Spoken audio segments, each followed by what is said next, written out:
Steph, retour à la réalité samedi pour le Canadien, défaite de 7-2 contre l'Avalanche. Ça a surtout été, je trouve, la chance pour nous ici de voir, selon moi, deux des trois meilleurs joueurs de la Ligue nationale, Nathan MacKinnon et Cale Makar.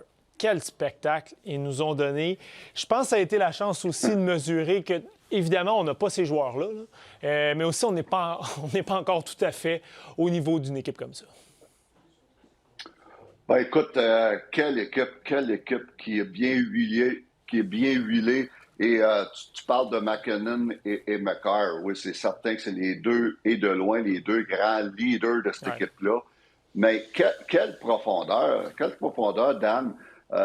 Cette équipe-là, moi, c'est les 6 défenseurs qui m'ont tellement impressionné. 6 défenseurs qui sont tous dans les plus. Makar plus 29, Taves plus 20. Malinski qui joue sur une troisième paire. Sam Malinski qui joue sur la troisième paire avec Sam Girard, les deux Sam. C'est les troisième paires qui sont plus 15, plus 6, sont impressionnants. Et c'est une des belles défensives que j'ai vues depuis longtemps. Mackenzie Blackwood qui a fait les gros arrêts en partant contre le Canadien. Les deux gardiens de but vont super bien, mais ils sont tellement bien protégés par ces 6 défenseurs-là. Et ils ont le duo MacKinnon-Nakash et le duo Nelson-Landeskog sur un deuxième trio. Landeskog qui revient à son niveau petit à petit qui était avant. Une équipe impressionnante. Et moi, là, je regardais jouer l'Avalanche contre le Canadien.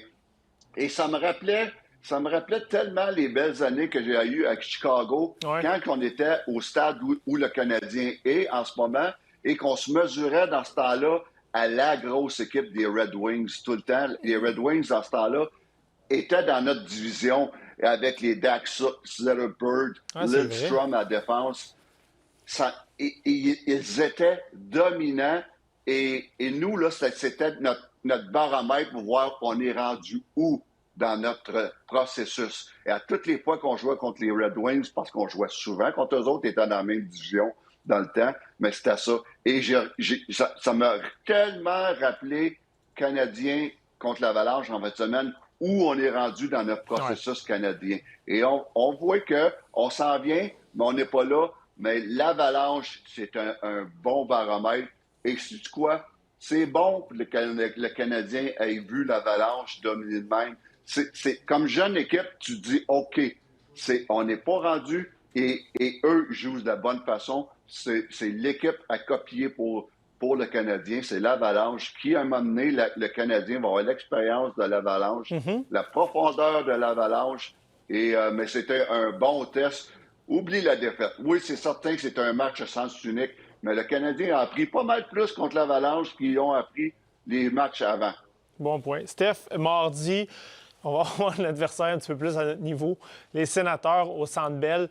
J'ai le goût de te lancer sur la rivalité qu'il peut avoir avec les Sens. Je ne sais pas si on a tant eu une rivalité que ça ou si on a plus dit qu'on avait une rivalité avec les Sens. Je pense que dans tes années avec le Canadien, c'était probablement la rivalité avec les Bruins qui était la rivalité numéro 1. Mais là, j'ai l'impression qu'avec deux équipes qu'on a beaucoup comparé les reconstructions, deux équipes qui se sont retrouvées en série en même temps l'année dernière. Là, je pense qu'on pourrait avoir une rivalité avec les Sénateurs, peut-être même plus qu'avec les Bruins ou les Maple Leafs, parce que c'est deux équipes qui se ressemblent beaucoup présentement.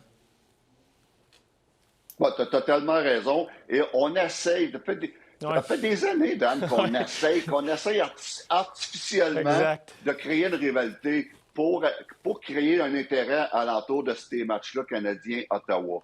Et même dans mon temps, je sentais tellement qu'on essayait de gonfler ça artificiellement pour essayer de créer une rivalité. Et moi, là, pendant 8 ans que le Canadien, je ne l'ai jamais vraiment senti, cette rivalité-là. Moi, les deux rivalités, tu les as nommées, c'était Boston puis Toronto. C'était ça, là, quand on jouait. Il y a eu des contre affrontements en série contre les Bruins pendant que tu étais là aussi. Ça aide, là. Exactement. Et ces affrontements-là fait que ça crée des rivalités. Ceci étant dit, je sens qu'il y a de quoi qui s'en vient pour de vrai, là, pas artificiel avec Ottawa. Et il n'y a aucun doute que, on l'a vu en match hors concours à Québec, les nombreuses batailles qu'il y a eu, ça crée des rivalités. Quand il y a des joueurs qui se détestent sur la glace, quand les joueurs se détestent sur la glace, ça crée des rivalités. Mais qu'est-ce qui va créer la rivalité? C'est que les deux équipes-là, là, ils peuvent pas perdre un contre l'autre parce que ça peut leur coûter les séries. Ouais, bon point. Et ça, c'est un match, mardi, c'est un match capital pour les deux équipes. Et à chaque fois qu'ils vont s'affronter cette saison, c'est des matchs capitaux si tu veux entrer dans les séries parce qu'il y a des chances que tu te battes entre ces deux équipes-là c'est une des deux équipes qui rentre dans les séries. Donc ça va créer une rivalité. Bon point. Puis c'est des joueurs aussi, que les joueurs importants, je pense à Tim Studley du côté du Canadien, on les connaît, là, mais du côté des Sens, Tim Studley, 23 ans, Cousins, 24 ans, Jake Sanderson, 23 ans, Shane Pinto, 23 ans, même Brady Tkachuk, seulement 25 ans. Fait que il est permis de croire que le noyau des deux équipes, c'est début mi-vingtaine, fait que ça va grandir. C'est deux équipes qui vont performer dans les prochaines années, probablement, en tout cas. Bon, c'est un très bon point, Dan. Tu nommes l'âge du noyau des sénateurs. C'est exactement l'âge du noyau du Canadien. Donc, c'est deux noyaux qui vont s'affronter pendant longtemps. Et c'est des équipes qui vont encore grimper dans le classement dans les prochaines années. Et ces deux noyaux qu'à un moment donné, c'est certain qu'il va y avoir une rivalité. On la voit venir 100 000 à l'heure, cette rivalité-là. OK, Steph, on parle des gardiens de but un petit peu. Ça fait quelques semaines que je voulais te parler de lui, puis là, je trouve que l'occasion se présente bien. Yaroslav Askarov des Sharks. Au mois de novembre, fiche de 8 victoires, 2 défaites, moyenne de but alloué 1,88, puis taux d'efficacité 947. Là, ça, c'est au mois de novembre que je te parle. Pourquoi ce gardien-là est si talentueux qu'on le dit depuis les dernières années? Et surtout, Steph, il n'y a pas beaucoup de choix de première ronde. T'sais, on ne repêche pas beaucoup de gardiens en première ronde. Qu'est-ce qui fait qu'un gardien est tellement supérieur que les autres à 17 ans, à 16 ans, qu'on est prêt à parier que lui va être un choix de première ronde, puis que lui va être un joueur, peut-être pas un joueur de concession, mais un joueur très, très, très important à ton équipe?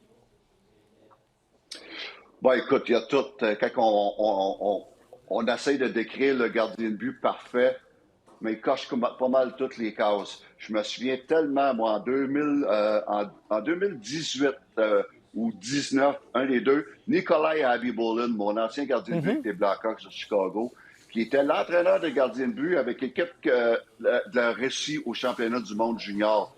Il l'avait eu. Nick a travaillé 2 ans avec lui au championnat du monde. Et puis, il me disait tout le temps, il me textait pour dire, Steph, garde-les à l'œil, c'est un spécial. C'est un spécial. Et quand je lui disais, c'est quoi qui est spécial? Ben, il me disait, un athlète incroyable, technique incroyable, un bon gabarit. La seule affaire dans ce temps-là qu'il me disait, je suis pas sûr de son mental quand il y a un mauvais match, il est capable de rebondir. C'est la seule affaire que Nick il me disait. Et puis, moi, je t'avais dit à mes débuteurs, dans ce temps-là, j'étais Canadien, gardez-la à l'œil. Mais on n'avait aucune chance de le repêcher. Premièrement, il a été repêché avant nous autres en 2020, avant qu'on parle. Et on avait choisi quelques rangs plus tard Caden Goulet.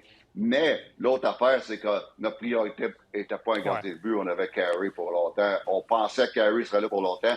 Mais tout ça pour dire que Nikolai Khabibulin et Nick, là, je le connais assez bien pour dire quand il est impressionné par un gardien de but, c'est quelque chose parce qu'il n'y a pas grand-chose qui l'impressionne.